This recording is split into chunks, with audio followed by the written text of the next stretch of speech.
السلام علیکم ایوریوان، رمضان مبارک۔ جیسا کہ آپ سب جانتے ہیں آج پہلی سحری ہے اینڈ کل سے پہلا روزہ ہے، تو میں نے سوچا کہ میں ایک رمضان سیریز سٹارٹ کرتی ہوں جس میں انشاءاللہ پورے مہینے میں آپ کو ہر روز ایک ایک سورے کی تفسیر سناؤں گی تاکہ ہم تھوڑا کنیکٹڈ فیل کریں۔ اینڈ یہ مہینہ بہت پاک اور بہت عظمت والا مہینہ ہے، جتنے آپ کے گناہ ہیں آپ ان کے لیے توبہ کریں، بہت ساری دعائیں مانگیں، تو بہت برکت والا بہت رحمت والا مہینہ ہے۔ پہلا سورہ جو میں سٹارٹ کرنے والی ہوں وہ ہے الضحیٰ۔ تو اس کے پہلے میں آپ کو ٹرانسلیشن پورا بتاؤں گی، اس کی پوری تفسیر، اس کے بعد میں یہ لائن ٹو لائن اور اس کی لائن ٹو لائن ٹرانسلیشن پڑھوں گی، ٹھیک ہے۔ تو یہ ایک مکی صورت ہے، یعنی کہ یہ مکہ معظمہ میں نازل ہوئی تھی۔ یہ اسلام کے ابتدائی دور میں نازل ہوئی تھی۔ محمد صلی اللہ علیہ وسلم پہ وحی آنے کا جو سلسلہ تھا وہ کچھ دیر کے لیے رک گیا تھا، جس کی وجہ سے جو مشرکین لوگ تھے وہ کہنے لگے تھے کہ کیا تمہارا رب تم سے ناراض ہو گیا ہے، تمہارا رب تم سے روٹھ گیا ہے۔ تو محمد صلی اللہ علیہ وسلم جو تھے ان کے دماغ میں اور ان کے دل میں کافی غم آ گیا تھا کہ مجھ سے ایسا کیا گناہ ہو گیا کہ اللہ تعالیٰ مجھ سے ناراض ہو گئے۔ ایک بار حضرت خدیجہ رضی اللہ تعالیٰ عنہا پوچھنے لگی محمد صلی اللہ علیہ وسلم سے کہ رسول اللہ ہم سے کوئی گناہ تو نہیں ہو گیا ہے جو اللہ تعالیٰ ہم سے ناراض ہیں؟ تبھی وحی کا سلسلہ انہوں نے بند کر دیا ہے۔ یہ سوچ کر محمد صلی اللہ علیہ وسلم بہت غمگین ہو گئے کہ اللہ مجھ سے ناراض ہے۔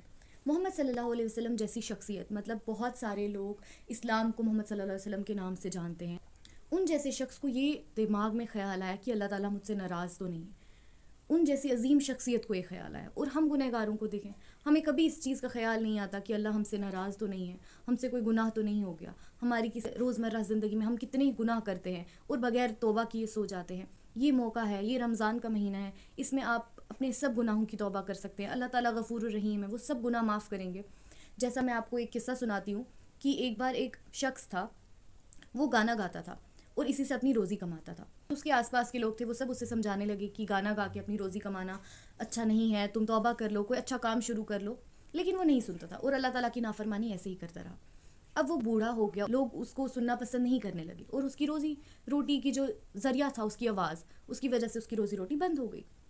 اب وہ ایک کھیت میں بیٹھ کر بہت رو رہا تھا کہ اے خدا، تیرے بندوں نے مجھے بہت سمجھایا کہ یہ کام نہیں کر، اللہ تعالیٰ کی نافرمانی مت کر، صحیح راستے پر آ اور اچھی چیز سے اپنی روزی کما، لیکن میں نے ان کی ایک نہیں سنی۔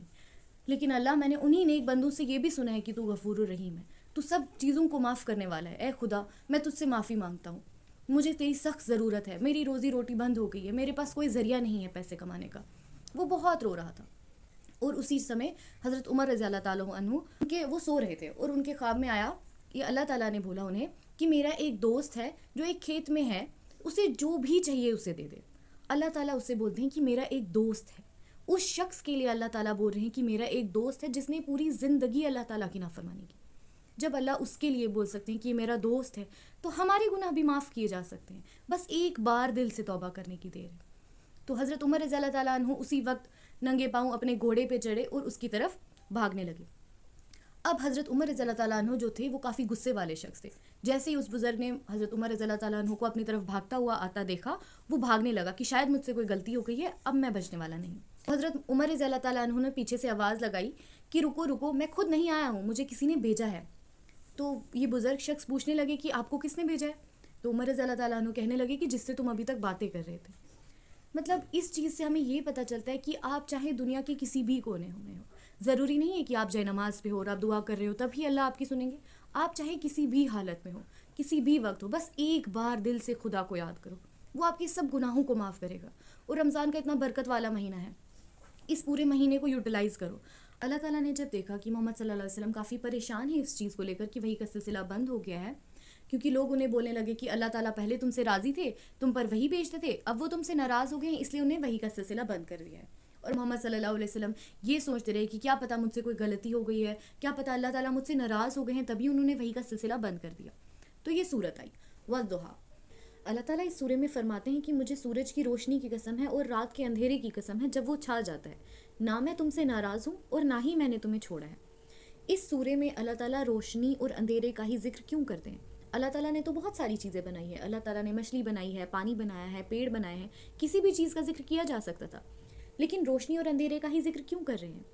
اس کو اللہ تعالیٰ وحی آنے اور وحی نہ آنے سے کمپیئر کر رہے ہیں کہ اس کا مطلب یہ نہیں ہے کہ وحی آ رہی ہے تو میں تم سے خوش ہوں اور وحی نہ آ رہی ہے اس کا مطلب میں تم سے ناراض ہوں۔ ایسے ہی یہ نہیں ہے کہ جب روشنی ہے اس کا مطلب کہ میں تم سے خوش ہوں اور جب اندھیرا ہے اس کا مطلب میں تم سے ناراض ہوں۔ اندھیرا بھی ہمارے لیے بہت ضروری ہے۔ اگر اندھیرا نہیں ہوگا تو ہم کیسے آرام کریں گے؟ اگر ہم آرام نہیں کریں گے تو صبح ہم کیسے اپنا کام کریں گے؟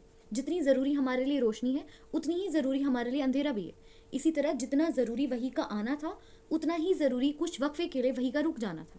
کہ جو روح تھی وہ اتنا اس چیز کو نہیں برداشت کر پاتی, اسی لیے وہ وقفہ آنا ضروری تھا. اور ایک دوست کیسے اپنے دوست کو مناتا ہے جب وہ ناراض ہو جاتا ہے اس سے دوست, تو کیسے ایک دوست کہتا ہے کہ تمہیں پتہ ہے میں نے تمہارے لیے یہ سب کچھ رکھا ہے, اگر وہ پھر بھی نہ مانے تو پھر کیسے کہتا ہے کہ تمہیں یاد ہے میں نے تمہارے لیے اس دن یہ کیا تھا, پھر میں نے تمہارے لیے فلاں دن ایسے کیا تھا, تاکہ وہ اسے یاد دلائے کہ اس کی کتنی اہمیت ہے اس کی زندگی میں. کچھ ایسا ہی بانڈ حضرت محمد صلی اللہ علیہ وسلم اور اللہ تعالیٰ کا تھا. اللہ تعالیٰ محمد صلی اللہ علیہ وسلم کو فیوچر کے بارے میں خوشخبری دیتے ہیں کہ آنے والا کل تمہارے آج سے بہتر ہوگا, تاکہ وہ محمد صلی اللہ علیہ وسلم کو دکھا سکیں کہ ان کو ان کی کتنی فکر ہے. وہی کا نہ آنا اس چیز کا اندیشہ نہیں ہے کہ وہ ان سے ناراض ہیں, اللہ تعالیٰ کو ان کی فکر ہے, اللہ تعالیٰ کی نظر میں وہ ہمیشہ سے ہیں. اس ٹائم جیسے میں نے آپ کو بولا تھا کہ وہ اسلام کا ابتدائی دور تھا اور ابھی مکہ فتح کرنا باقی تھا, تو اللہ تعالیٰ انہیں فیوچر کے بارے میں خوشخبری دے رہے ہیں کہ آنے والا دور تمہارے آج سے بہتر ہوگا. یہ اس طرف اشارہ کرتا ہے کہ مکہ فتح ہونے والا ہے. یہ اس ٹائم یہ صورت آئی تھی جب اس چیز کا کوئی اندیشہ نہیں تھا کہ مکہ فتح ہو سکتا ہے. بہت کم لوگ تھے جو اسلام کے ساتھ تھے, مکہ فتح کرنا بہت مشکل تھا. جیسے میں نے آپ کو بولا کہ ایک دوست دوسرے دوست کو منانے کے لیے کیسے کرتا ہے کہ میں نے تمہارے لیے ایسا رکھا ہے ویسا رکھا ہے, تاکہ وہ خوش ہو جائے, فیوچر کے بارے میں کچھ پلاننگ بتاتا ہے تاکہ اس کا دوست اس سے خوش ہو جائے. اگر وہ تب بھی نہ مانے پھر وہ کیسے پاسٹ کی چیزیں یاد دلاتا ہے کہ تمہیں پتہ ہے میں نے تمہارے لیے اس دن ایسے کیا تھا, پھر میں نے تمہارے لیے اس دن ایسے کیا تھا, تاکہ وہ اپنے دوست کو بتا سکے کہ اس کی کتنی زیادہ ویلیو ہے اس کی زندگی میں. کچھ ایسا ہی بانڈ حضرت محمد صلی اللہ علیہ وسلم اور اللہ تعالیٰ کا تھا. اللہ تعالیٰ پہلے ان کو فیوچر کے بارے میں خوشخبری دیتے ہیں کہ تمہارا آنے والا کل تمہارے آج سے بہتر ہوگا. مطلب ہمیں تو پتہ ہے کہ محمد صلی اللہ علیہ وسلم کی آخرت اس دنیا سے تو بہتر ہی تھی, اور اس کے علاوہ مکہ بھی فتح ہونے والا تھا. یہ خوشخبری بھی اللہ تعالیٰ نے انہیں دے دی.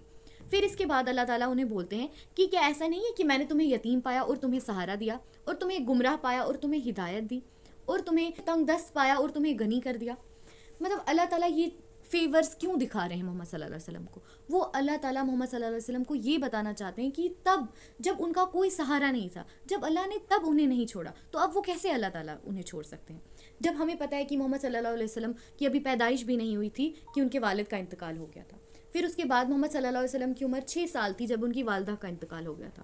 پھر اس کے بعد ان کے دادا نے ان کی دیکھ بھال کی. پھر کچھ وقت چاچا تھے ابو مطلب, انہوں نے کچھ ٹائم تک انہیں پالا. پھر اس کے بعد ابو طالب کے ساتھ انہوں نے اپنی جوانی گزاری. اللہ تعالیٰ نے ان سب کے دلوں میں محمد صلی اللہ علیہ وسلم کے لیے محبت بنائی. جب محمد صلی اللہ علیہ وسلم کا کوئی نہیں تھا تو کیسے اللہ تعالیٰ نے سب کے دلوں میں ان کے لیے پیار بنایا؟ تو اب اس وقت وہ کیسے چھوڑ سکتے ہیں محمد صلی اللہ علیہ وسلم؟ محمد صلی اللہ علیہ وسلم جو تھے ان کی شادی حضرت خدیجہ رضی اللہ تعالیٰ عنہا سے ہوئی تھی, جو اس ٹائم کی سب سے مالدار خاتون تھی. گمراہ تو نہیں تھے حضرت محمد صلی اللہ علیہ وسلم. اللہ تعالیٰ جو بول رہے ہیں محمد صلی اللہ علیہ وسلم کو کہ ہم نے تمہیں گمراہ پایا اور تمہیں ہدایت دی, اس کا مطلب یہ تھا کہ محمد صلی اللہ علیہ وسلم کو اسلام کے بارے میں کوئی بھی علم نہیں تھا. محمد صلی اللہ علیہ وسلم کو اسلام کے بارے میں علم اللہ تعالیٰ نے دیا. اس طرح محمد صلی اللہ علیہ وسلم کو ہدایت اللہ تعالیٰ نے دی ہے. اس کے بعد ان ریٹرن اللہ تعالیٰ ان سے کیا چاہتے ہیں کہ کوئی بھی یتیم ہو اسے تم اس کا خیال رکھو, کوئی بھی سائل آئے تو اسے جھڑکو نہیں. مطلب سائل ہم ایک اس شخص کو کہتے ہیں کہ جسے اسلام یا کسی بھی چیز کے بارے میں علم کم ہو. جب وہ تم سے کوئی چیز پوچھنے آئے تو اسے جھڑکو نہیں, اسے آہستہ سے سمجھاؤ. تمہارے پاس نعمتیں ہیں ان کا شکر ادا کرو. تو یہ اس سورے میں اللہ تعالیٰ بولنا چاہتے ہیں کہ کتنی بھی مشکلیں آئیں, کتنی بھی پریشانیاں آئیں, اللہ تعالیٰ ہمیں کبھی بھی نہیں چھوڑیں گے. اللہ تعالیٰ ہمیشہ ہمارے ساتھ ہیں, چاہے دنیا جو بھی بولے, چاہے آپ کو کتنے بھی سیلف ڈاؤٹس ہوں. بس ایک توبہ, بس ایک دعا کرنے کی دیر ہے اور اللہ تعالیٰ آپ کے ساتھ ہے. تو اب میں اس سورے کا لائن ٹو لائن میننگ پڑھوں گی تاکہ آپ سب کو یہ کلیئر ہو جائے. وَالضُّحَىٰ by the forenoon after sunrise, وَاللَّيْلِ إِذَا سَجَىٰ by the night when it darkens. مَا وَدَّعَكَ رَبُّكَ وَمَا قَلَىٰ. Your Lord has neither forsaken you nor hates you. وَلَلْآخِرَةُ خَيْرٌ لَكَ مِنَ الْأُولَىٰ. And indeed the hereafter is better for you than the present. وَلَسَوْفَ يُؤْتِكَ رَبُّكَ فَتَرْضَىٰ. And verily your Lord will give you so that you shall be well pleased. أَلَمْ يَجْدِكَ يَتِيمًا فَآوَىٰ. Did he not find you an orphan and gave you a refuge? وَوَجَدَكَ عَائِلًا فَهَدَىٰ.